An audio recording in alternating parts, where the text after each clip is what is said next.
শহরে ফের শীতের আমেজ, পারদ 14 ঘরে।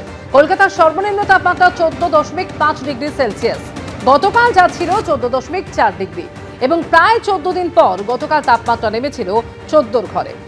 এ নিয়ে কথা বলবো প্রতিনিধি অরিত্রিক ভট্টাচার্য টেলিফোনে রয়েছেন। অরিত্রিক, শীতের একেবারে শেষ ল্যাপে যে শীত অনুভূত হচ্ছে, কতদিন স্থায়ী হতে পারে, কি জানাচ্ছে আবহাওয়া দপ্তর? দেখো, এই পর্যায়টি আর 2 থেকে 3 দিন অন্তত বজায় থাকবে, এমনটাই আলিপুর আবহাওয়া দপ্তর জানাচ্ছে।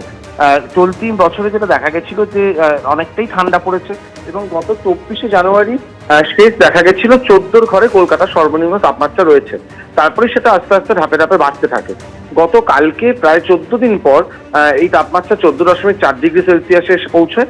আজকেও মোটামুটি একই রয়েছে, 14.5 ডিগ্রি সেলসিয়াস। গুরুত্বপূর্ণ বিষয় হচ্ছে এই যে তাপমাত্রা, সেটা স্বাভাবিকের থেকে প্রায় 2.5 ডিগ্রি কম, এবং বেলা বাড়লেও যে তাপমাত্রাটা বাড়ছে অবশ্যই, সেখানে অবশ্যই বেলা বাড়লে শীতের আমেজ খুব একটা অনুভূত হচ্ছে না।